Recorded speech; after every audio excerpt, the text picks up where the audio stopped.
focus. I'm only going to be on for a short while because it's about quality. And when you're locally talented, and I'm right in my local area, this is the best of me. And as I approach, I was talking to Len Martin, a great inspiration to me. I've learned a lot from Len, like, you know, never wear shorts in public for a start. And, you know, I was saying to Len, I'm going to retire one day, Len. And he said to me, well, first of all, you have to do something. So I've made a living out of being the guy who doesn't love anything, gets on stage with beautiful people and hangs around and, you know, but now I'm working on doing stuff, you know, like, I don't want to just be a freeloader. I don't want to be a leaner. I want to be like, I don't want to be like a pregnant woman that everyone thinks is great just because you had a baby. How hard can it be? Oh, except for Andy, I'm sure it was, you know, very difficult with Gobber and that. But, actually, funny story, Gobber blamed me. I was a bit embarrassed until he told me the whole story, and apparently because of me he got drunk and he can only have sex when he was drunk, and now she was ready, been ready for years. And so now we've got little goblins come on and it was like, oh. And when you're pregnant, it's just weird, you know. I'm locally talented, no one gives me a chair.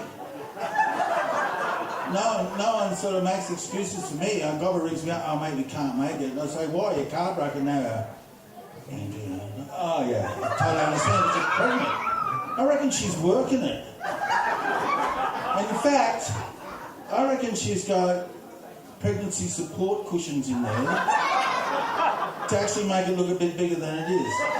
So everyone goes, well, you know, and also because everyone when you're pregnant, suddenly you're public property. And people come up and just touch you, don't they? They just come up out of nowhere. Some guy drunk here, get pregnant. Just touch it, and it's awful. And I'm sorry I said fuck. Because I have a rule, because I do, being locally famous, I'm used to having children. And I have a rule, and that's I don't say fuck in front of the children. Because I think this sort of thing they'd never hear at home. And they're only laughing because you guys are. So if you could stop laughing, they'd probably come up to be like straight little kid out there and live a real depressing planet. And as the seas rise and there's hardly anything to breathe and the food will all come from China from some poison aluminium plant. I had a dream the other night. I went to sleep, and because I'm getting older, I sort of have this sort of half-sleep state where I think I'm asleep and then I panic about something. I thought, oh shit, I didn't achieve that dream or something. And I try and wake up, but my whole body's paralysed. Len was talking about this. He's actually like that now. You know, you've got no control. You just walk around, you forget to put your pants on, you're just walking around and find yourself out and about. And I was lying in bed and I was paralysed, and I thought it was raining. And I thought, oh no, the sea level's rise, so I could feel it coming up. And then I actually could feel the water pressure, and I could smell all the water and everything. And I thought, oh shit, now I'm buggered.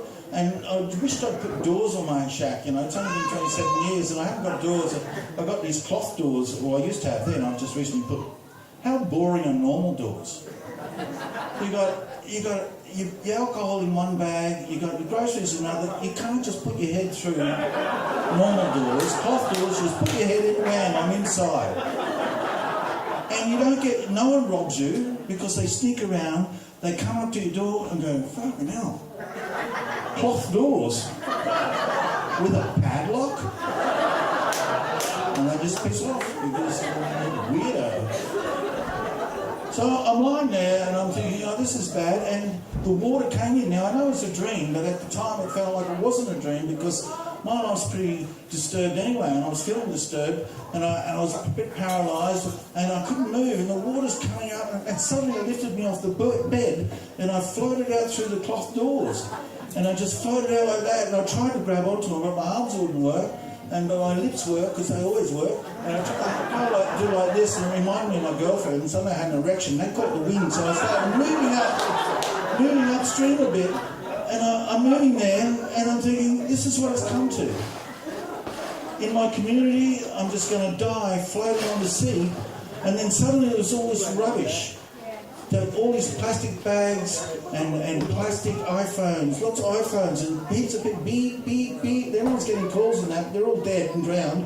And it's just floating around. They sort of coagulated like a gyre, like in the middle of the Pacific where all the rubbish ends up. And it sort of happened right there at Billund, right at the start of Billund, not at my place because it's pretty clean, but at start, all the other filthy people and all their rubbish. And I climbed on it without, just using my lips like this. I sort of climbed onto the rubbish. And I was there and I thought, I'm the only person left in the whole world. The poor little children. I was thinking, and then I think, oh, well, I hope there's, like some canned food or something floating around. But it was just all plastic shit and everything. And I'm just floating and I thought, I'm the only living thing left. And then there was a polar bear. And he came, I thought, shit, that's a long way away. But they've got no ice floes anymore. And they're just hanging around and they're all depressed. They're like bipolar polar bears. And they're all going around, and it came up to me, and it just sort of climbed onto my ankle stomach, and just sat there, and that was it. That was the end. I just paralysed, floating off with a polar bear on my stomach. Has this ever happened to you? It's terrible. Anyway, I think it's good to have a child. I mean, that's what the planet needs. More kids, good on you. Me, I'm dying. So that one, I dedicate that child to my space. That's one for one. No, I think everyone should do it. Everyone, Lynn, who have you dedicated? No, don't tell me. Everyone should dedicate and say, okay, that takes my space. And that way, we get at least an equilibrium. There's no time frame on it, and I think it's good because I'm getting older now. The other day I thought, fuck, Ballinder's nice. Well, it is. It is. I don't know how you get to Ballina. You're around here, you just get really drunk in that, and just one day you just fall into the creek, and it runs into Leicester Creek, it runs into Wilson and in the Richmond River, and you're just washed up on a sandbar at Ballina. And you just live there because it's too far to get back. And it's nice. It's nice at Ballina, and that's all the old people are there. And I worked out that's all the roadworks at Ballina. It's a triple bypass.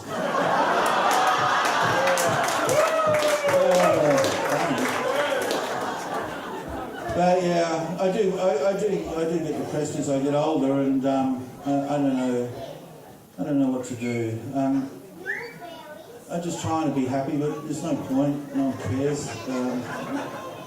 No, I do. Basically, I'm happy. I've got a beautiful girlfriend now, which is fantastic because I used to think about her before she was my girlfriend, and it's really now it's happened. I don't know who to think about now, but it's really lovely and everything's going good. Little children, please, little children.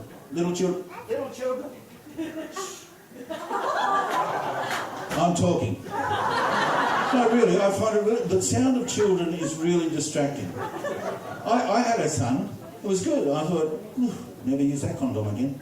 And it was beautiful. And I was no, seriously, I was at the birth. How many fathers here were at the birth of their son or child? It's a fantastic thing. How many mothers were here at the birth of their child? No one. That's new. It was a beautiful thing, and I was really nervous and everything about it. It was really, really hardcore, And but I went to the prenatal classes, and luckily the kid's mother was there to help me, hold my hand, help me with the breathing and everything, and we got through it okay. And I've got a beautiful little boy who's 31 or something, and I've got grandchildren who's, I don't know what age they are, I don't really care anymore. I mean, it's good, everyone's got their own life. I believe that your children will never love you as much as you love your children, and that's what drives evolution. And just got to get over it, and that's the reality, and it's a privilege to love your children, and then they grow up and you don't have to love them anymore. So, Can I just die somewhere soon? Not soon, no, at least I'll wait till the baby's born because that's the take my place. And they've got a crematorium being built in Nimbin, about time, eh? You heard about that? There's a crematorium in Nimbin, beautiful mud brick building, and it's just right timing for us old hippies, a crematorium there. And it's got a big chimney with a shot hole in it. So, like that. And you'll hear that noise all through the day. And the grown-up children are bringing their dead parents there. Well, dead, half dead, it's hard to tell sometimes, but they're bringing their parents there and they're just stacking them up, because they grew up in the bush. They know how to stack properly, like this. So they're stacking them up, dead and nearly dead old people, oldish people, can't tell when you're a smoker, up like that, and they just let them dry out a bit in the sun, and then they just put them in the crematorium, which the plans are able to be viewed in Lismore City Council. And it's just a beautiful idea. And then instead of being buried in the earth, ironically, you will be just adding to the carbon dioxide in the atmosphere. But you just go on like that, and the children will cry for a minute, and then they'll just start divvying up your stuff, and that's Dad's special bong, and they'll take that. And he always loved this. I say, just shit. He had nothing. What the point? He's got nothing. And then they'll just get you half of your share on the community. You can't have half shares, and they'll just be pointless. And then, but at the end, you get the little ash, and you've got the hippie ash, and it's just beautiful. And then the young people can just put it on some aluminium foil and foil it up, because there's so much THC in that ash. It's pretty much ash, and then you can just sell it to German tourists in England. And isn't it lovely to know that a little bit of you is going out in the world like that? I just think it's a beautiful thing.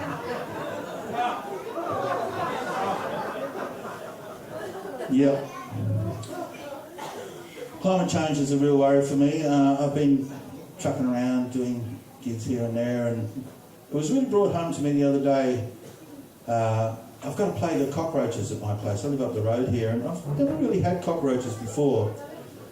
But because the weather's changing, the cockroaches are breeding. And I was talking to my mum about it on the phone. She said, you've got to get a cockroach motel. And I thought, I'll look after them. I just want to, But apparently that's poison, and I don't have poisons in my place. It's easy to do. You just don't have poisons. But I worked out a way to get rid of cockroaches, and I'd like to tell you how you do it. This is the organic North Coast way. What you do is you just go around and you just find one of those big, lazy, noisy ones, and you just get it like that. They're called American cockroaches. And you get them, and then you take it, and what you're going to do is torture it. Now this sounds cruel, but if you actually take it to another room, it's not torture. It's extraordinary rendition. So you put it on its back and you attach electrodes to its testicles. There are 6 of them, and you want to use solar power, of course, and then you get it to tell you where its nest is. And then you go to the nest, over here somewhere, near these petals, and you introduce free market capitalism. Within 4 generations, that's about a week and a half, they're all fucking dead, except 5 fat fuckers, and you just eat them like that, and problem solved. What do you reckon? My time is nearly done. I could chat forever, but you guys have got a life to have. But I'm just so inspired by these musicians that are here tonight. I know them all, and I'm a huge fan. It's just such a treat for me to be able to come here and just do this for free food. Whereas you could do this and you have to pay. Anyway, I'm not gloating. But I just want to show you that songwriting is easy. I wrote this song this afternoon. I can't remember the words because I've got that thing that Len used to have and you can't remember what it is. And I'm going to do this song.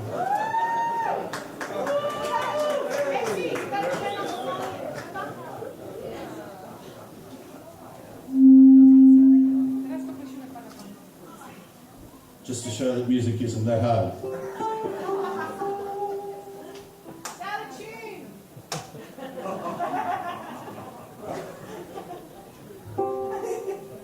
Doesn't matter.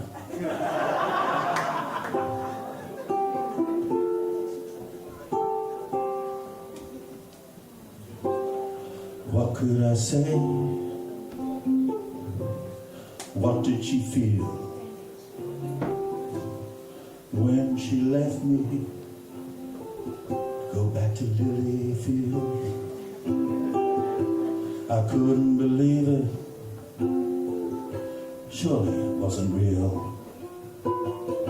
She could leave my shack in Billund and go back to Lillifield. She said, I want to see Blue Nun.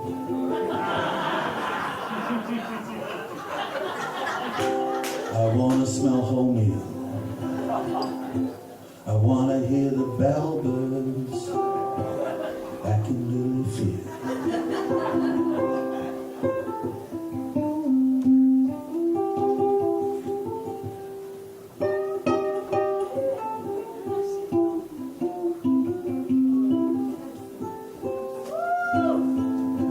My heart is broken, it'll never heal.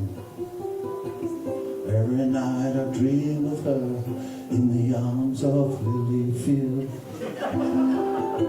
And now I'm here at the hall, I can see the appeal, but she's not here to see me back at Lillifield. She said, I want to see the Blue Nun, I want to smell wholemeal, want to see the bellbirds back at Lillifield. I want to see the Blue Nun, I want to smell wholemeal, I want to see the bluebirds, bellbirds, whatever they are, back at Lillifield. Thank you very much.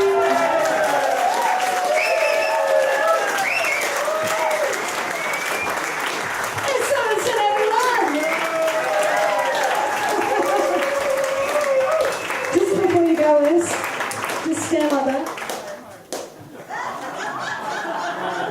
I think it's twins.